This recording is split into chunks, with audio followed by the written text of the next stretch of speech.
Molt bona tarda a totes i a tots. Benvinguts en aquesta segona sessió de la xarxa territorial de cultura digital.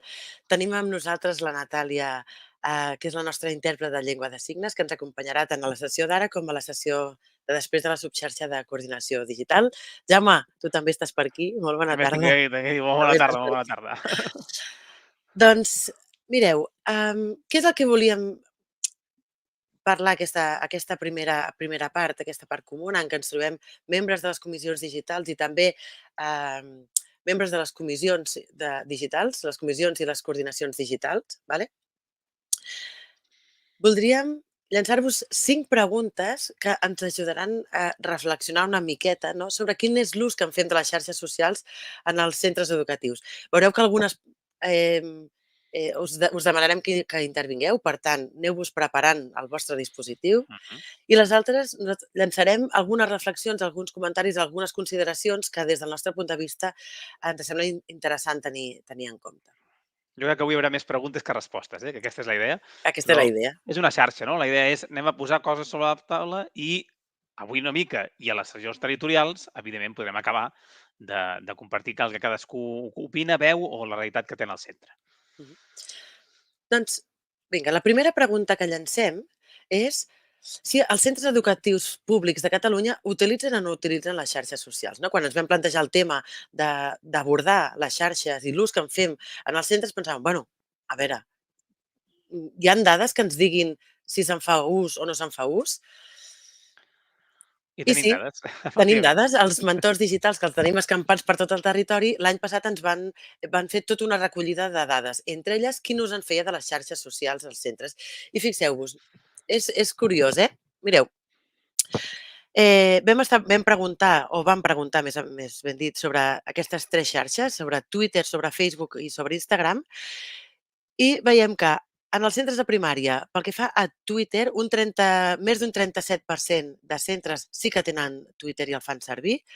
A secundària, un 67,68%, per tant, gairebé el doble de centres de secundària sí que fan servir Twitter. En el cas de Facebook, baixa bastant, considerablement. Només el 18% dels centres de primària el fan servir, l'utilitzen com a xarxa social de centre, i un 37, una mica més de 37, en el cas dels centres de secundària. Ara bé, es dispara considerablement en tots dos casos amb el tema d'Instagram. Per tant, fixeu-vos, gairebé, més d'un 83% dels centres de secundària fan servir Instagram com una xarxa social. Estem parlant de més del 80% de centres. És un nombre bastant alt. Vale?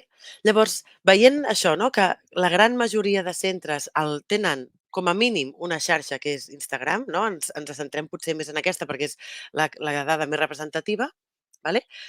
Us fem algunes preguntes. Tenim un parell de preguntetes. Sabeu que ens agrada fer servir el Menti, el Sí, Mentimeter.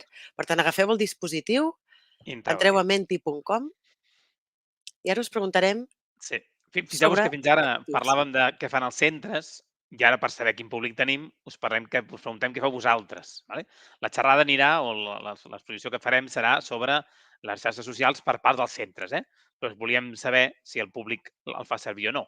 Per tant, la primera pregunta que us fem és aquesta que teniu. Com a docents, vosaltres, com a docents, utilitzeu les xarxes socials com a xarxa de desenvolupament professional? Per tant, a nivell professional les feu servir vosaltres per aprendre amb els altres, per connectar amb altres docents. Les feu servir, les xarxes socials, per això? Doncs, si no, mai, o molt esporàdicament, o mensualment, o diàriament. Val? Sigui Twitter, sigui Instagram, sigui la que sigui, qualsevol xarxa, després us preguntarem quina, us diem això. La feu servir a nivell professional, no a nivell personal, a nivell professional, per aprendre més, per seguir enriquint les vostres classes, per poder connectar amb altra gent i compartir materials, i compartir dubtes, i compartir inquietuds. Ens pregunten el codi del Mentimeter, us el El poso aquí tornem a en posar, un segon. no passa res. El tornem a posar perquè esteu I si responent, el no, teniu doncs aquí. no. Vale? Sí, I perquè després, fas això d'amagar les respostes. home, clar, perquè la gràcia és que cadascú digui sí i després l'ensenyem. La idea és que si no podria tenir, diguéssim, influència. Què Ja, poso, què diuen els altres, no? Per tant, després ara les ensenyem, no hi ha cap problema en ensenyar-les, però la idea és que cadascú contesti lliurement i ara, si voleu, ja les fem públiques. De fet, ja heu contestat ja més de 300, però molt també bé, que molt bé. les podem Però fer encara públiques. ens falten 300 persones encara per contestar, eh? Ja podem començar a veure com queda això, no? A veure com està quedant. Doncs fixeu-vos, 37% les fa servir diàriament, 17% mai, a nivell professional, i molt esporàdicament el 28 i mensualment el 18, més o menys. Per aquí està movent-se, esteu acabant de contestar, ja som més de 450, val? Però tenim una tercera part que la feu servir cada dia, a nivell professional. Vale? I en canvi tenim una cinquena part, un 20%, que no es fa servir mai a nivell professional. I, evidentment, ens queda l'altre quasi 50% pel mig. Per tant, seríeu gent que feu servir les xarxes socials. A nivell general, les feu servir. Vale. Passem a la segona pregunta, que diu, quina feu servir exactament? De totes les xarxes socials que hi ha, us en posem unes quantes. Twitter, bueno, X, que abans era Twitter, Facebook, Instagram, TikTok o altres que feu servir. Quines són les xarxes? Si heu contestat que sí, evidentment. Si heu contestat que no feu servir mai, doncs evidentment no contesteu aquesta pregunta. Contestat que sí, excepte el 20% que havia dit que no, tots els altres que heu dit que sí, ni que sigui esporàdicament. Quina és la que feu servir vosaltres com a professional, com a professionals, no a nivell personal, sinó com a docents, a nivell professional? Quina és la xarxa que feu servir més? Vale? Bueno, ara veurem, Ara veurem quina surt. D'això es A tracta. veure, veurem si té relació amb el que passa en els centres, no? O no, ara veurem, O si hi aquesta és ha la gràcia, no? divergència entre el que fem com a docents o el que fem com a centre. A veure, anem a analitzar-ho. Aquesta és una mica la gràcia. Ja he contestat més de 360 també, doncs anem a mirar-ho, anem a fer públic què esteu fent, no? Coincideixo 100%, Bueno, coincideix perfecte. el 67% fan servir Instagram, només el 17% fa servir Twitter, només el 17%, que a mi em sorprèn, està bé, Facebook també 4% i un 12% que són altres, Però la gran majoria Instagram. Per tant, està clar que si vols fer xarxa professional docent, has de tenir Instagram Instagram, si professional. no... Ens l'haurem de fer, que jo professional no en tinc cap problema. Vale, doncs aquesta és una mica la idea. Volíem començar com estan els centres, que és com la que anirà la xerrada, però també saber una mica nosaltres com estàveu com a docents, en quin moment estàveu. No? Doncs anem a seguir. Doncs vinga. La segona pregunta que us volem llançar és per què poden ser útils les xarxes socials en un centre educatiu?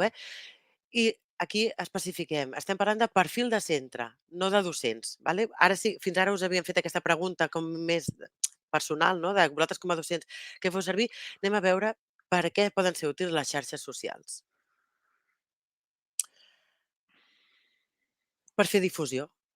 És a dir, un dels motius, no, pels quals fem servir les xarxes socials és per poder fer difusió d'aquelles activitats que estem portant com a centre, no? Que estem portant a terme com a centre i que, per tant, ens interessa fer-ne difusió, que es facin públiques aquestes activitats. També per fer difusió de la publicació dels nous articles que es pengen al web del centre. Per tant, explicar una mica quin és el dia a dia del centre, quin és el dia a dia de les classes, dels cicles, dels nivells, etc.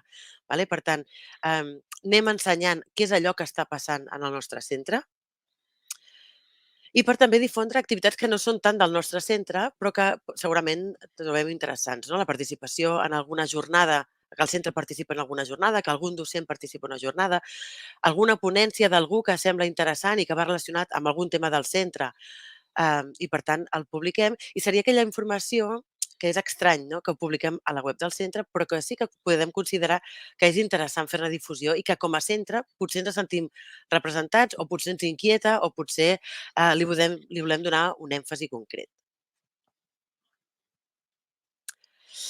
Però què hi ha darrere aquesta difusió? No? És a dir, quan nosaltres fem aquesta difusió, amb quina intenció? Què volem? No?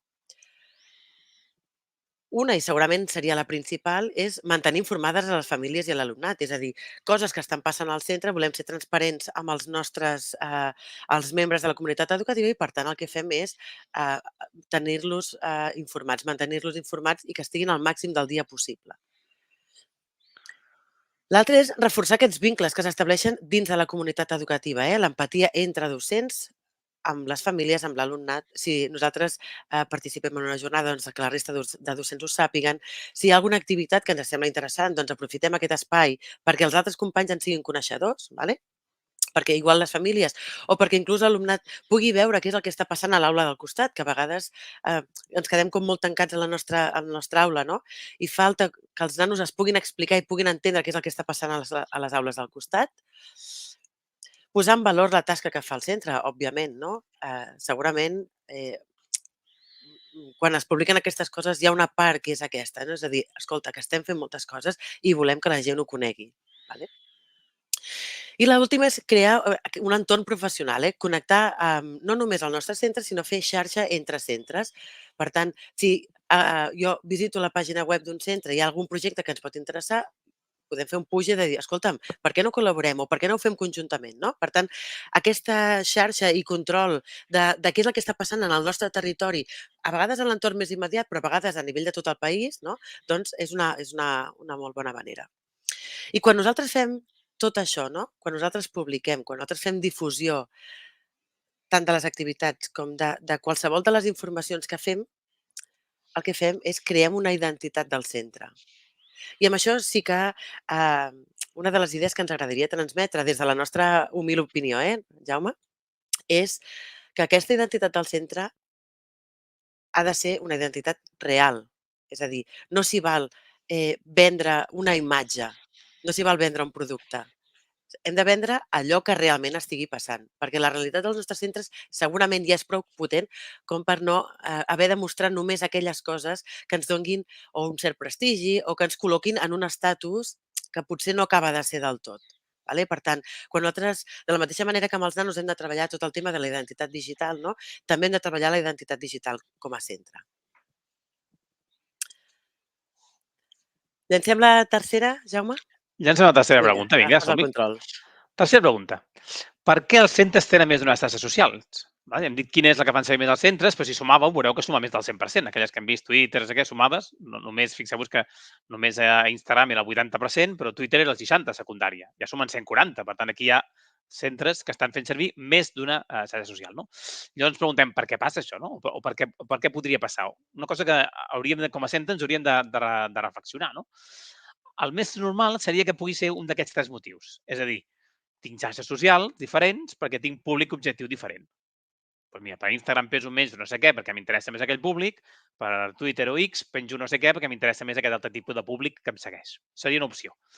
La segona és no pensant en el públic, sinó en la informació. Doncs mira, tot el que seran fotos, no sé què, ho penjo a Instagram, tot el que seran reflexions ho penjo a Twitter. No? Per tant, el que estàs penjant tu, la informació que estàs donant tu és diferent. Per tant, utilitzes diferents canals.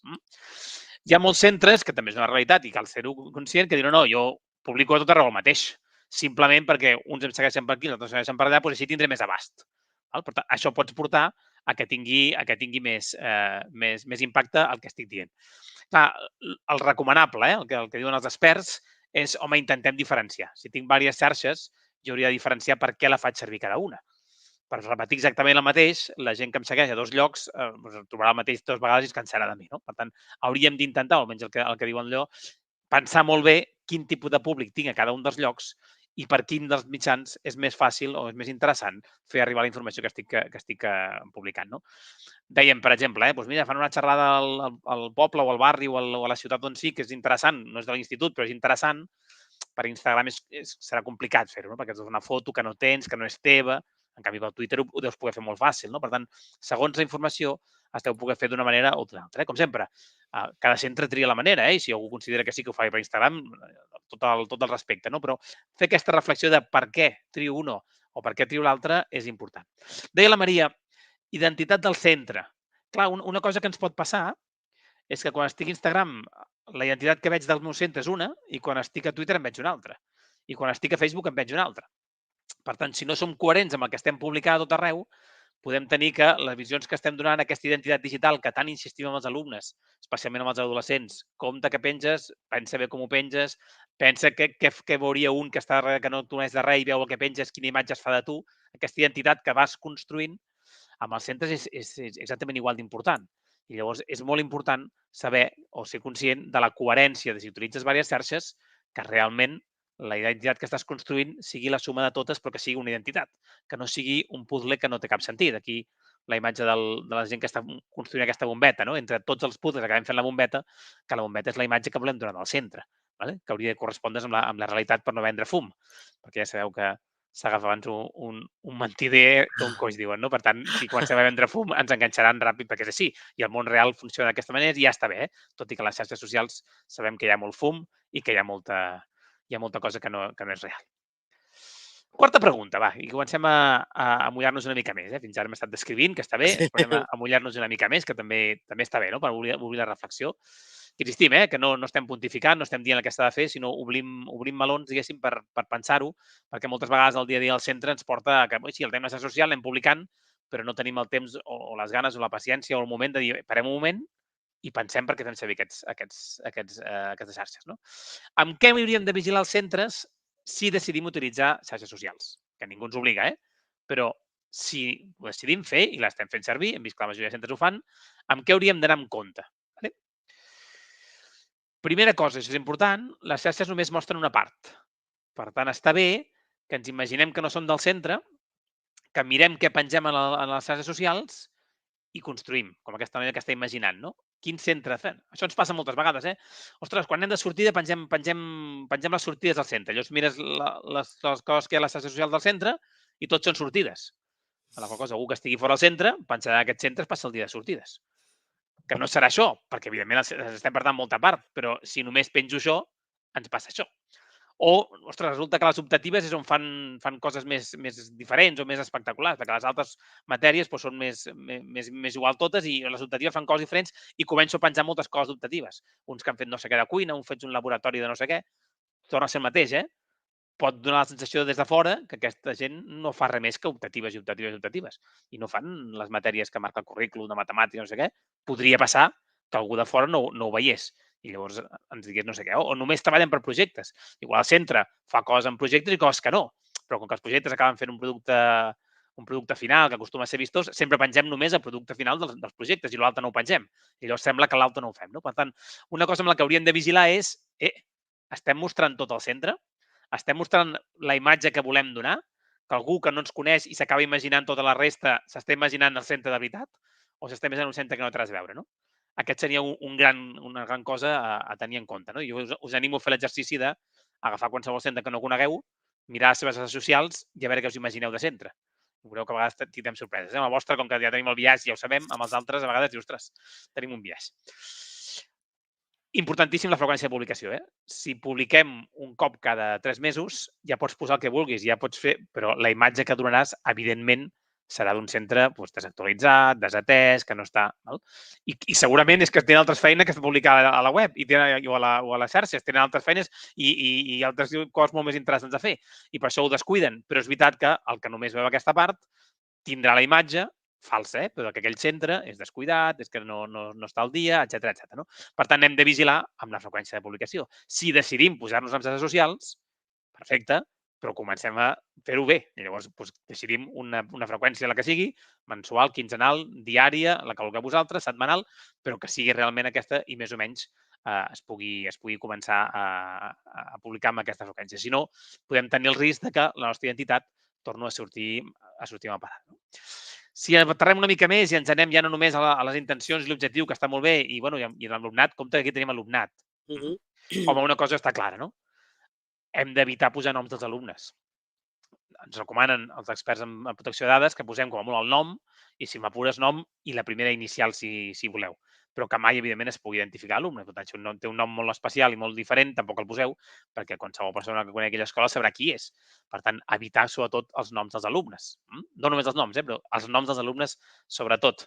Òbviament, evitem les imatges d'alumnes, de docents. Ja sabeu el tema de l'autorització dels drets d'imatge, que hauríem de tenir a tots els alumnes. Si algun alumne no el té, no pot sortir de cap manera. I aquí sí que, i és el segon punt que posem, compten la discriminació. Sabeu que és molt típic posar una imatge on estan tots els nens i el nen que no té dret d'imatge li posa un careto allà rient o li posa o un sol, l'altre dia veiem uns sols. O el que vulguis. No? Això, evidentment, està molt bé perquè aconseguim els drets d'imatge i els mantenim, però estem discriminant l'alumne. Tots els companys el coneixen. I llavors, quan els companys el veuen, diuen, mira, aquest pobre no surt i, per tant, estem, no sé, discriminant. En tot cas, estem assenyalant l'alumne segur. davant dels seus companys estem assenyalant, mira, aquest no pot sortir i t'ho marco, en aquest cas amb un sol, amb una cara, o li pots la cara borrosa, no? Per tant, imatge, però pot tenir unes implicacions, que el nano se sent senyalat, se sent mirat, sap que tots els alumnes saben que ell no té el dret d'imatge i per tant no pot sortir, o el mateix si optem per l'altra opció, que encara és més bèstia, quan diem no anem a fer una foto, tu i No, tu però no sortiu, perquè resulta que, home, allò sí que és discriminació, els apartes de la foto perquè no podran sortir, no? Per tant, compta amb les drets d'imatge, que evidentment que s'han de signar, que s'han de fer, aquí sí que teòricament s'hauria de fer cada curs, i ho fan per tota l'etapa d'escolaritat, bueno, en tot cas ha d'haver-hi la possibilitat de cada curs anar dient que no, per tant és important de les famílies que si ho feu per tota l'etapa escolar puguin dir doncs, ja no vull perquè he canviat, etc. Val? Per tant, però no només amb el tema de les drets d'imatges, sinó amb aquesta discriminació. Amb el tema d'imatges, creiem que era un tema molt important i per això li hem demanat al Xavi Meller, el coneixeu tots, li dono la benvinguda al Xavi. Hola, Bona Xavi, bon dia. tarda. I li hem demanat que, sense fer aquí un speech molt llarg, perquè tenim mitja horeta i de fet ens queden 10 minutets, però sí que demanar-li, dir, home, Xavi, ens pots fer 4 pinzellades de quan pengem algunes imatges, ja sigui en el Nodes o sigui en les xarxes socials, que hem de tenir en compte? I llavors el Xavi ens ha dit, sí, us ho faig, per tant li dono la paraula a ell, que ens ho explica Sí. molt millor, que sempre va bé. Hi ha gent que ja comença a preguntar, Xavi, en el xat, eh? Vull dir que jo crec que serà interessant. A veure, com podem evitar discriminar aquesta gent? No? Aquests alumnes que no poden sortir i que... Correcte. Vale. Doncs jo no sé la resposta d'això. De fet, jo li he posat un careto, ara ho veurem. Vale? Doncs bé, fa un temps vam fer un seminari sobre el Nodes on ja donàvem una sèrie de consells i reaprofitarem bastant aquells consells. Hi ha molta gent que s'ha incorporat nova a les comissions, a les coordinacions, i els consells serveixen tant per la web del centre com per les xarxes socials. Vale? Fotografies, doncs intentem evitar centrar-nos en les cares dels alumnes i fer primers plans. Val? Recomanem que s'utilitzi més accions, o sigui, que el focus de la fotografia sigui l'acció i intentar que l'alumne no es pugui identificar molt clarament. Vale? Al final, l'important és el que fan els alumnes i no tant a l'alumne en concret. Aquesta seria una primera recomanació. Vale? Després, evitem etiquetar els alumnes. Això va en consonància amb el que deien abans de no posar el nom. El tema de l'etiquetatge, hi ha algoritmes, és molt fàcil trobar algú amb els cercadors d'internet. Si està identificat per el seu nom, ràpidament et sortiran totes les fotografies d'aquesta persona i és bastant delicat aquest tema. De la mateixa manera, hem d'intentar, hem de pujar fotografies que no tinguin metadades, ¿vale? Perquè les metadades, sobretot hi ha una metadada que és la ubicació i la data, que identifica clarament a aquell alumne on està i en què moment està. Especialment evitem fer-ho en temps real. Aquest matí anirem a una sortida a tal lloc. Després publiques, ja estem en aquest lloc, foto recent al minut d'on estàs.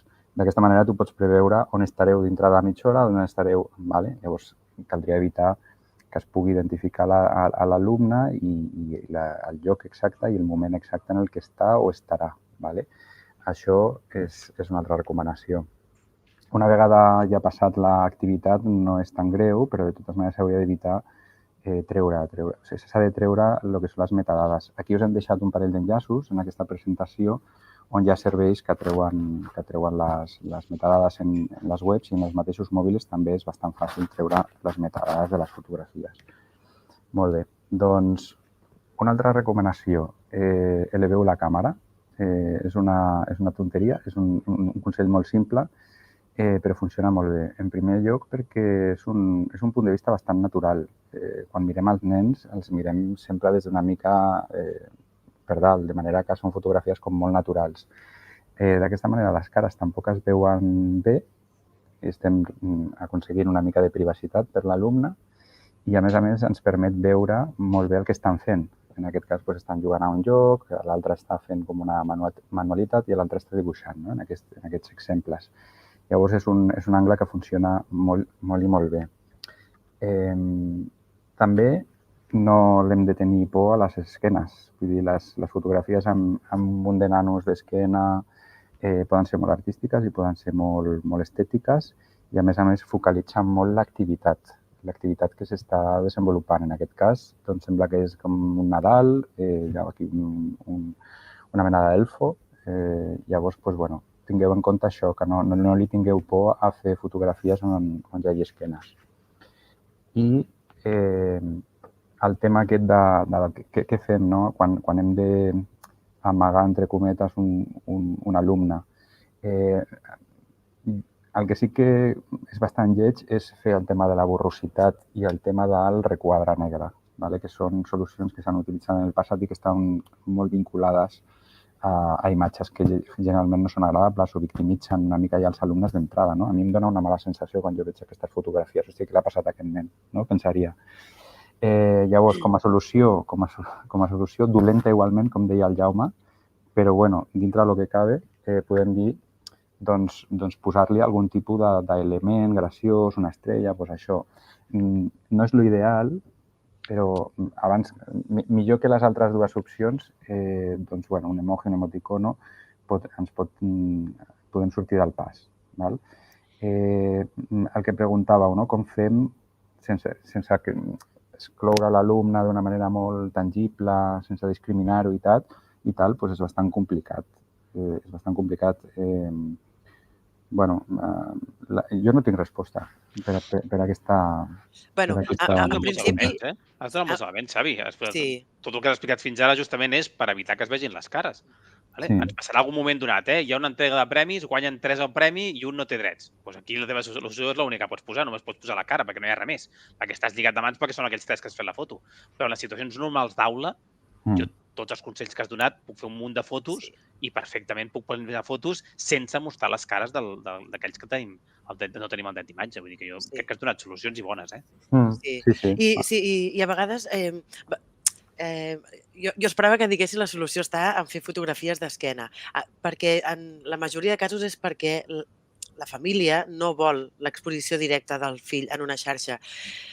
Diferent és quan hi ha casos més penals i tal, que no pot haver-hi cap mena d'opció a reconèixer l'infant.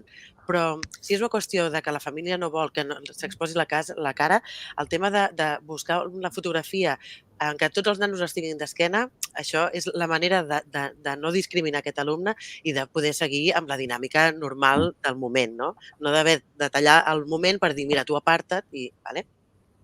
Hi ha una altra pregunta que l'ha fet bastanta gent i que l'Enric Boldó ha donat resposta i és, també com a recomanació ha fet, és preguntant des de quin dispositiu ho fem, des del docent, des del centre.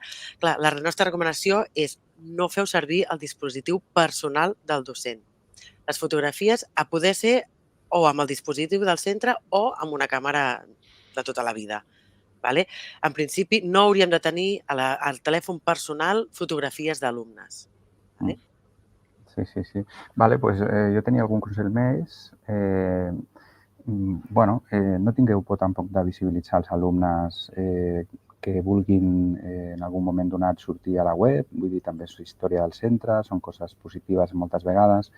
Si aquesta noia ha guanyat un premi, la mostrem, sempre demanant autorització a l'alumne i a la família. Però, de vegades, quan pensem en imatges a la xarxa, enseguida ens ve el sesgo negatiu, no? Hòstia, això dolent. Doncs, en determinats contextos i de determinades maneres és algo molt positiu i això és història del centre, no? Ja per acabar aquesta part, us volíem recordar que el Nodes permet publicar articles en mode protegit. És una solució de compromís molt senzilla per tenir una certa privacitat. Llavors, la idea és que vosaltres en els vostres repositoris de fotografies, normalment tots els repositoris tenen una opció que és compartir l'enllaç, no? I només podran veure aquell repositori qui tingui accés a aquest enllaç.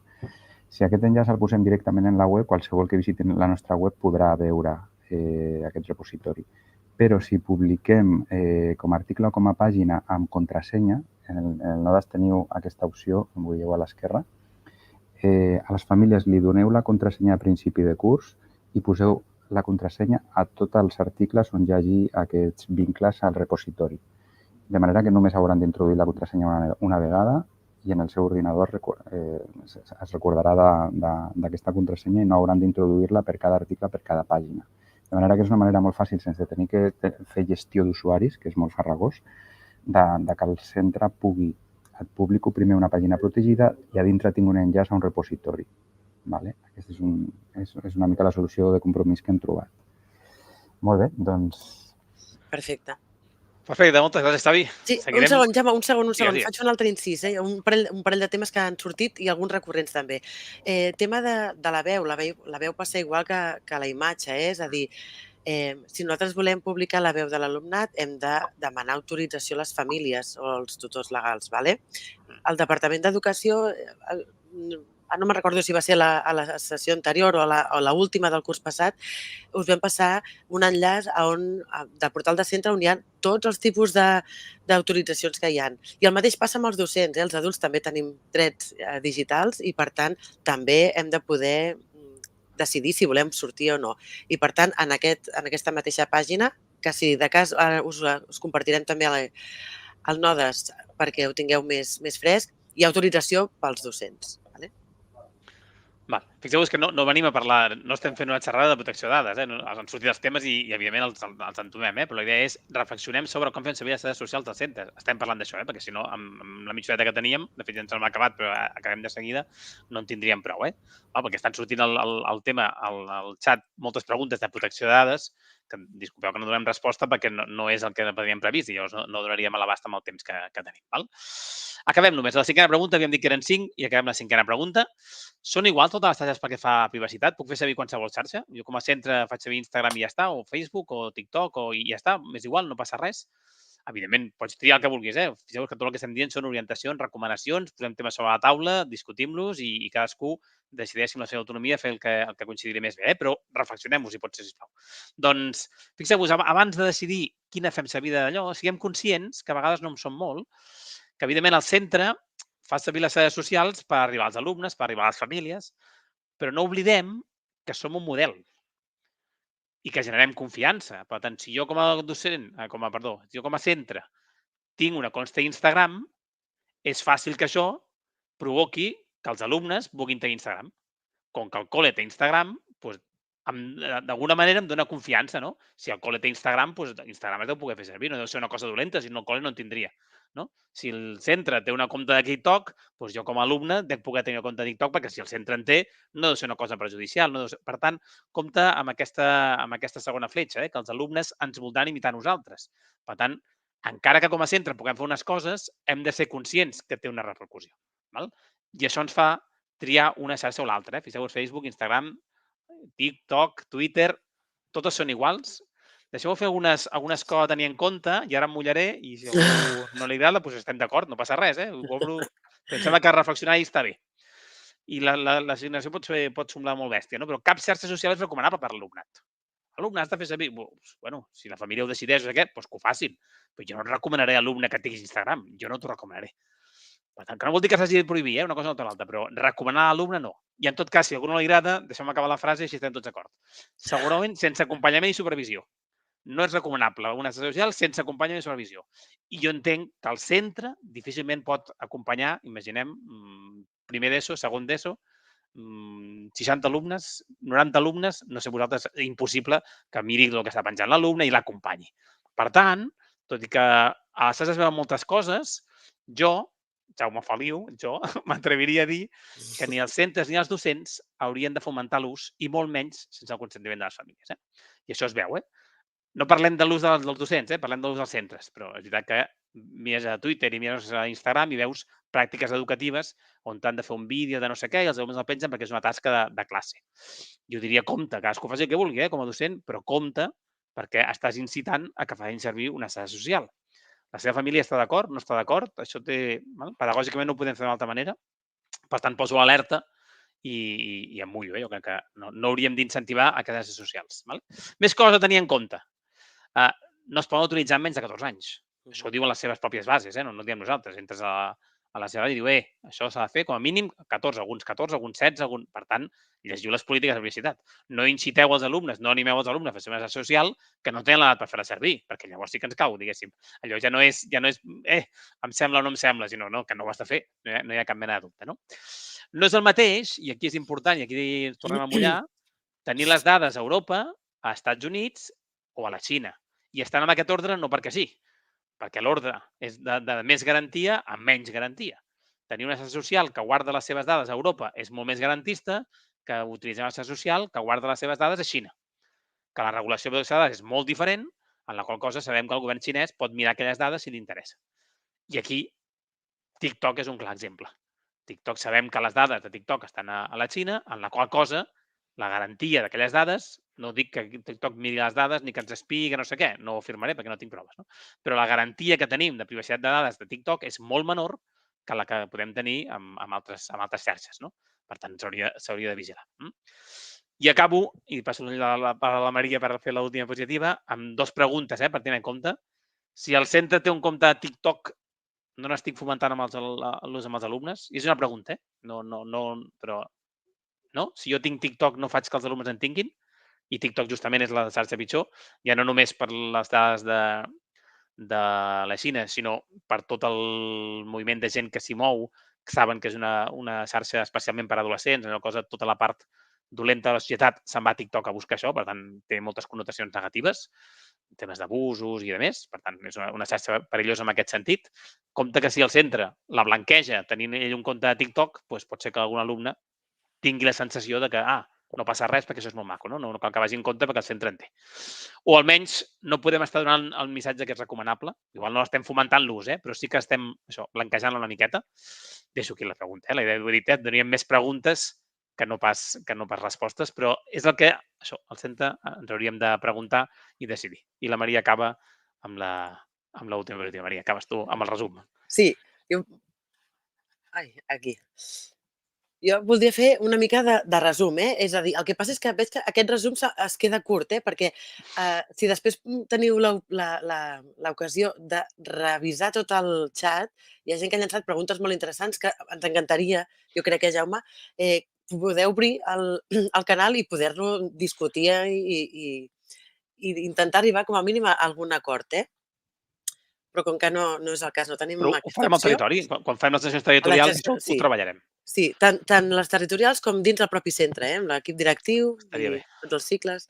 Vale, primera pregunta que llancem, no? I que hem d'intentar donar una resposta com a centre. Diu, per què i per a què fem servir les xarxes socials al nostre centre?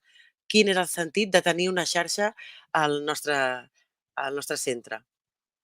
La segona és si tenim clar quina identitat del centre volem transmetre. Volem transmetre allò que no som com a centre? Realment volem transmetre allò que som?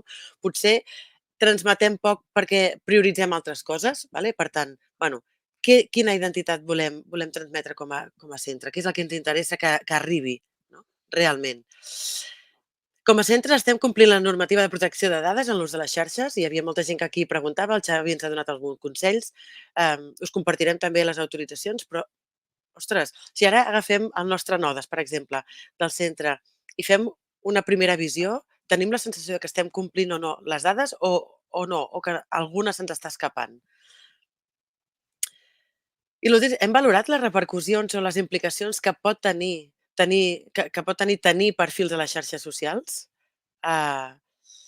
Just això que comentava el Jaume, com a centre estem modelant infants i joves, i inclús joves majors de 14 anys, per tant, que poden accedir a segons quines xarxes, però que no deixen de ser adolescents de 14 a 15 anys. Per tant, aquest modelatge, som conscients de quina repercussió pot tenir? I amb aquestes 4 preguntes que llancem així, que això aniria molt bé acompanyades d'un cafè. No n'afegirem més, tot i que en el xat n'hi ha de molt bones. Sí, n'hi ha de molt bones al xat. Però jo animaria que llegiu el xat perquè hi ha preguntes, són preguntes, de reflexió molt bones que ens obligaran també a dir, ostres, espera, donem una volta a aquestes coses. Sí, i que la resposta no és binària, no és sí o no. Doncs el que us deia, amb aquest petit resum donem per acabar d'aquesta primera part de la xarxa de cultura digital, i us convidem a anar cadascú, els de les comissions digitals, a la xarxa de Comdé, la de les comissions digitals, i els coordinadors digitals de centre a la xarxa de coordinació. Ens veiem ja l'any que ve, diguéssim. La següent sessió ja serà el gener del 2024, per tant, tanquem l'última part d'aquest any de la part comuna de la xarxa territorial de cultura digital. Moltes gràcies a tots i a totes i que tingueu un bon final de trimestre. Igualment, vinga, adéu-siau.